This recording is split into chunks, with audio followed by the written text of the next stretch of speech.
모압에서 태어난 사람이었어. 모압은 이스라엘이 아닌 이방인인데? 그럼 이방 여인이네? 예수님 족보에 이방 사람이 있어요? 엄청 미인이었나? 룻은 구약에서 중요한 분이야. 성경에 특별히 룻기도 있잖아. 당시 베들레헴의 한 가정이 흉년을 피해 모압 땅으로 이사했어요. 그 가정의 두 아들은 모압 여인과 결혼을 했어요. 그런데 슬프게도 아버지와 두 아들은 죽게 되었어요. 시어머니 나오미는 두 며느리들을 집에 돌려보내려고 했어요. 며느리들아, 아들들이 죽었으니 너희는 너희 집으로 돌아가도 된단다. 어머니, 안녕히 계세요. 어머니, 저는 어머니를 따라가겠습니다. 저기 룻이에요 지금. 나오미는 룻과 함께 동글동글 베들레헴에 크죠? 돌아가게 되죠. 베들레헴에서 룻은 다른 농장에서 룩하를 키우며 살아가지고 안 됐구만. 어느 날 농장의 주인 보아스가 룻을 보게 돼요. 오, 뭐야, 말한 거야. 나오미는 이 소식을 듣고 기뻐했어요. 그래서 보아스와 착한 며느리 룻은 결혼을 하게 된단다. 우와, 아름다운 이야기네요. 보아스와 룻 사이에서 오벳이 태어나고 오벳에게서 이세에게서 바로 다윗왕이 태어나게 되죠. 네. 자, 오늘 우리 함께 룻에 대해서 하나님의 말씀을 나누려 합니다. 이스라엘의 역사 가운데 이 룻기서는 굉장히 소중하고 중요해요. 왜냐하면 여러분들이 마태복음의 말씀을 볼 때 1장을 보면은 족보 이야기가 나옵니다. 그 족보장에 여인들이 등장을 합니다. 여인들이 굉장히 충격적인 거예요. 왜냐면 2000년 전에 여성의 인권과 여성의 그런 권리는 전혀 존재하지 않았기 때문에요. 그런데 그 2000년 전에 성경에 마태복음 안에 여인이 5명이나 등장해요. 그것도 이방 여인들도 많고요. 그 안에. 그 이방 여인들 중에 한 분이 이 룻이라는 여인입니다. 이 룻이라는 여인이 누구의 이 계보상으로 따지면 아까도 이야기했지만 다윗의, 그리고 다윗이 계속 내려가면 누구까지 오죠? 예수님까지 와요. 예수님의 그러한 그 육신의 혈통의 족보에 다윗, 그 위에 룻이 있었다는 거죠. 굉장히 중요한 겁니다. 왜냐하면 이스라엘 민족들은 우리나라처럼 우리나라 못지않게 더 자꾸 단일 민족, 유일 민족을 주장해요. 우리도 그렇죠. 우리 뭐라고 무슨 민족이라고 부르죠? 한민족. 네? 한민족. 한민족일까요, 과연? 피도 많이 섞였죠. 뭐 늘 이야기하지만 몽고 반점이 어디 반점인데 한 반점도 아니고 우리 애기들 이렇게 엉덩이 피가 많이 섞였죠. 우리 민족도. 이스라엘도 우리보다 더해요.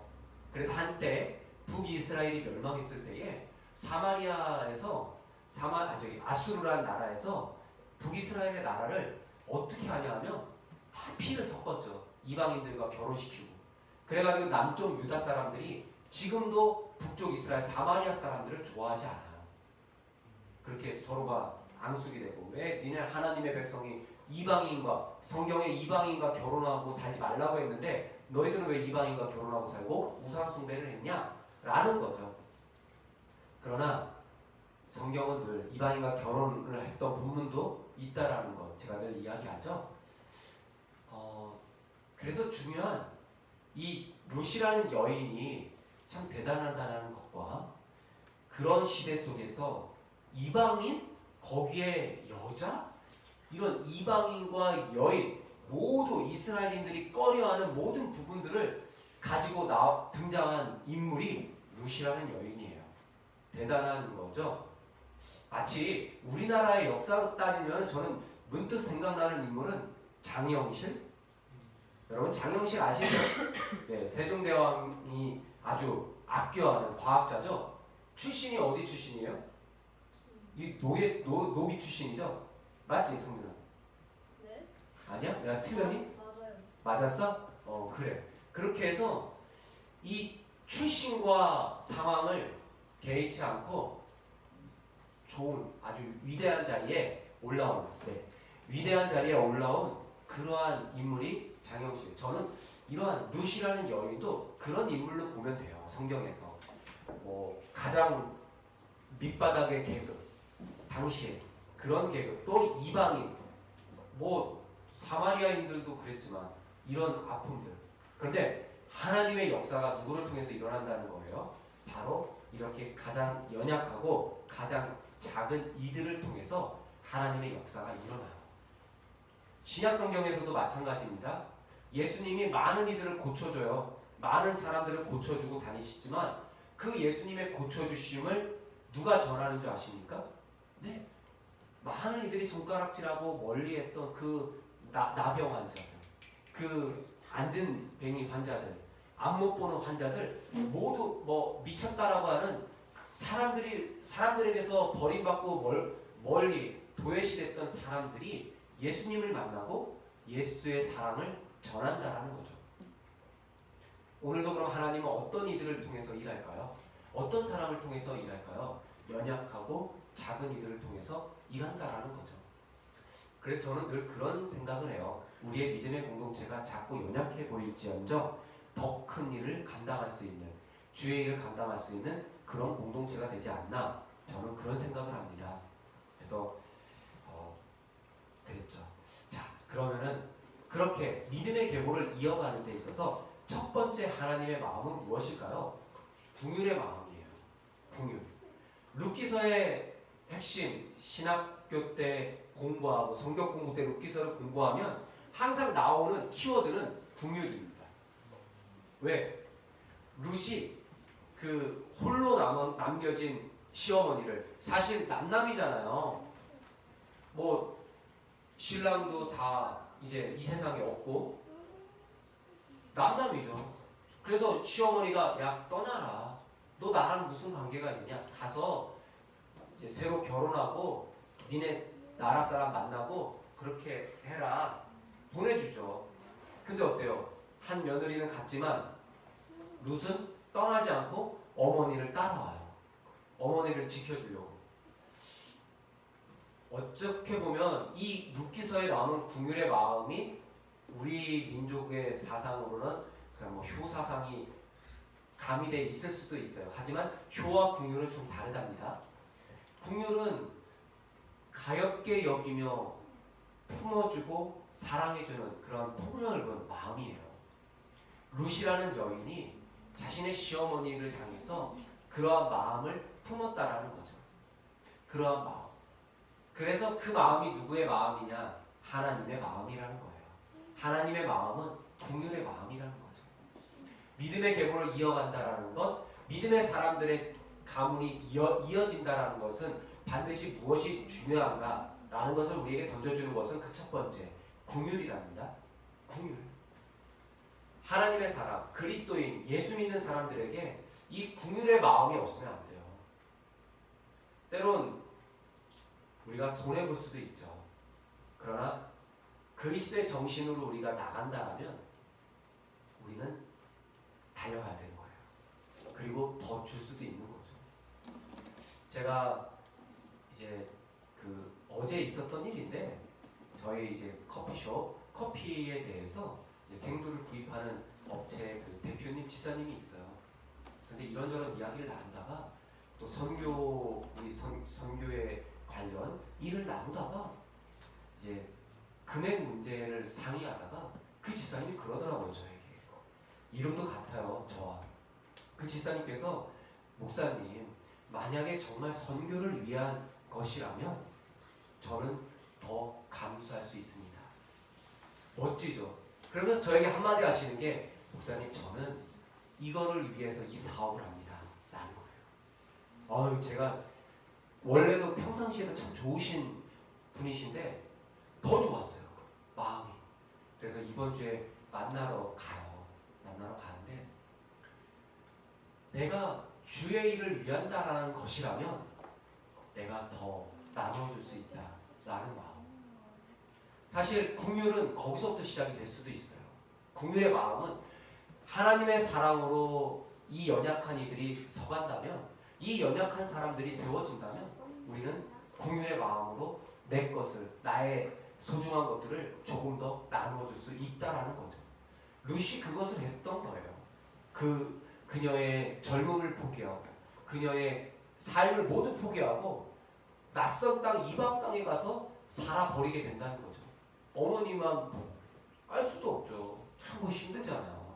그러나 그럴 수 있었다라는 것은 그 룻이라는 여인의 마음에 가엽게 여기고 사랑해 줄 수 있는 그런 마음, 그것이 있었다는 거죠. 두 번째 마음이 있어요. 룻기서에서 우리가 바라볼 수 있는 두 번째 마음은 바로 사랑이에요. 하나님의 사랑이 없이는 긍휼은 있을 수가 없습니다. 하나님의 사랑이 없이는 긍휼이 있을 수가 없어요. 그래서 룻기서 1장 16절에선 룻은 이렇게 고백을 해요. 어머니에게. 어머니가 자꾸 가라, 이제 가라 하지만 어머니, 이제 어머님의 하나님이 나의 하나님입니다 라는 거죠. 어머님께서 내게 사랑을 알려주셨고 어머님께서 내게 하나님을 알려주셨고 룻은 이방 여인이 하나님을 몰랐겠죠. 누구에게 배웠습니까? 네, 어머님에게 배웠을 거예요. 시어머님의 교육을 통해서. 그래서 어머님의 하나님이 이제 나의 하나님이라는 거예요. 그럼 내가 알게 된 하나님은 어떤 하나님이냐? 바로 긍휼의 하나님. 그 긍휼을 베풀 수 있는 사랑의 하나님이죠. 그래서 룻기서의 핵심 중에 하나는 긍휼과 사랑이랍니다. 놀라운 사랑의 힘은 많은 이들을 살릴 수 있고 또 놀라운 사랑의 힘은 죽어가는 한 사람의 가문을 살리게 된다는 거예요. 룻기서의 포인트가. 근데 이 가문이 뭐예요? 어라? 다윗이 나오네? 다윗을 통해서 예수님이 나오네? 라는 거죠. 그 작은 여인이, 그 이방 여인이, 그 알아주지 못하는 한 여인이 긍휼의 마음을 품고 하나님의 사랑을 품었을 때에 예수 그리스도께서 이 땅에 오실 수 있었다라는 거예요. 다윗이 나올 수 있었다라는 거예요. 놀라운 일이죠. 바로 그 사랑의 힘이 저와 여러분에게도 있기를 바라요. 아이고, 제가 많이 넘겼나봐요. 네. 세 번째 마음. 섬김의 마음이에요. 섬김의 마음. 말씀을 준비하면서 한 이 이미지를 봤는데 너무 제 마음에 들어와서 이 이미지를 준비했는데요. 예수님 믿어서 복 받을 생각 말고 예수님 믿으니까 예수님 닮을 생각을 할래. 좋은 멘트인 것 같아요. 예수님을 믿어서 복 받을 생각에 예수 믿으면 당연히 복 받아요. 복 주세요. 근데 내 예수를 믿는 목적이 옴니원, 복 받는 거, 이렇게 신앙생활 하지 말라는 거예요. 예수를 믿어서 예수님 닮은 삶을 살아가는 거죠. 그래서 성경은 늘 이야기하죠. 나를 따라와라. 나를 따라오려면 너의 십자가를 져라. 예수님이 십자가 지는 삶을 살아가셨던 것처럼 나도 십자가 지는 삶을 살아가는 거죠. 그렇게 예수님을 닮아가는 거죠. 세족식이 떠올랐습니다. 예수님께서 제자들을 섬기는 모습의 가장 대표적인 것이 바로 이 세족식이죠. 발을 닦아주는 것. 왜냐하면 예수님 당시에 누군가의 발을 닦아준다라는 것은 종과 노예들이 하는 행동들이에요. 종과 집안의 노예들이 당시 로마가 지배했던 그 시대 때 그때 문화는 집안에 손님이 오면 노예들이 신발을 벗어서 물을 떠오고 발에 묻은 먼지들, 왜냐하면 그 시대 때는 다 샌들을 신었거든요. 그러니 다 발에 붙은 먼지를 깨끗이 씻어드리고 먹을 것을 내오는 행위들이 다 그 종들이 하는 일이에요. 그러니 베드로가 놀랬죠. 처음에 예수님 발을 닦아주니까 예수님 이거 닦지 말아달라고. 왜 거룩하신 예수님께서 나를 발을 닦아주십니까? 이건 노예들이 하는 일 아닙니까? 예수님이 뭐라고 하셨죠? 야, 너 이거 지금 나한테 이거 닦임 받지 않으면 나의 제자가 아니다 라는 거죠. 몸소 보여주신 거예요. 섬김. 사실 룻기서 안에는 그러한 섬김이 가득해요. 가진 자들에 나누어 줄 수 있고 또 더 도와줄 수 있는 섬김들. 보아스가 그랬죠. 룻과 결혼한 보아스가 사실 섬기는 일을 많이 했어요. 할머니 나오미가 배고플까봐 룻을 통해서 이 보리자루를 더 채워주고 먹을 것도 채워주고 또 일부러 남자 종들에게 야 저기 룻이 이 이삭을 주우니까 더 이 곡식 추수할 때 일부러 더 뜯어서 버리라고 섬길 수 있는 거죠. 더 여유를 갖고 하나님의 마음과 하나님의 사랑은 그렇게 해서 작은 공동체들이 작은 한 사람이 작은 가정이 그리고 공동체와 나라가 더 건강하게 설 수 있음을 룻기서는 우리에게 보여줍니다. 여러분 우리 하이엘 공동체가 그랬으면 좋겠어요. 아주 작은 섬김이지만 함께 할 수 있는 것, 함께 이루어갈 수 있는 그 마음을 통해서 더 큰 일들이 일어날 수 있기를 바랍니다. 우리 공동체는 카페 교회입니다. 앞으로 개척하는 많은 목사님들은 이러한 카페 교회를 롤모델을 삼아서 많이 이제 하고 있고 또 예정일 거예요. 물론 적겠죠. 왜냐하면 개척하는 목사님들이 적기 때문이에요. 어렵고 힘들어서 그래서 어렵고 힘든 가운데 있지만 우리 카페 교회가 카페 선교를 많이 하고 있거든요. 많은 선교를 하고 있어요. 지금 선교회가 발족이 됐고 지금 전국적으로 계속 한 교회, 두 교회 보니까 제가 직접 납품을 해드렸어요. 택배비가 좀 아깝고 또 대전 갈 일도 있고 해서 납품을 했는데 너무 어려워. 이제 시작하는 마치 저와 같은 목사님들이 있으셔요. 근데 우리가 로스팅한 커피를 드시고 너무 맛있다고 하시고 그리고 그 목사님도 그 교회도 그렇게 꿈을 꾸는 거죠. 손님들이 더 많아지고 자립하고 그리고 교회가 건강하게 설 수 있도록. 목사님 예배는 어디서 드리세요? 하니까 저희처럼 이렇게 매장 안에서 이렇게 의자 치우고 예배를 드립니다 라고 하시더라고요. 어렵고 힘들죠. 많이 힘들죠. 근데 제가 늘 마음의 기쁨이 넘쳐요. 하나님 어떻게 보면 나도 같은 형편이지만 내가 도와줄 수 있네요. 우리 공동체가 도와줄 수 있네요. 제가 이렇게 당당하게 이야기할 수 있는 건 단 한 가지예요. 아직 우리 이곳에 이런 월세가 사실 카페 수입으로 아직 못 내고 있어요. 근데 이 월 수입 관리를 사실 우리 교회 공동체의 헌금 수입으로 하거든요. 그래서 제가 말씀드릴 수 있는 것이 바로 여러분들이 선교의 중심으로 서고 있다는 거예요. 알게 모르게. 지금 그렇게 여러분들이 하신 그런 작은 것들이 그렇게 이 공동체가 이 카페가 선교를 하고 또 더 어려운 목사님들 더 어려운 이런 곳들에 도와주는 거죠. 아주 싸게 생각지 못한 금액으로 싸게 해드려요. 그래서 그곳이 설 수 있다라면 이제 또 부산 쪽에도 그렇게 섬기게 되고 지금 전국적으로 섬기게 되고 함께하는 선교사님이 그렇게 말씀을 하세요. 목사님 지금은 정말 작은 것 같으시지만 3, 4년만 함께 지켜보시라고.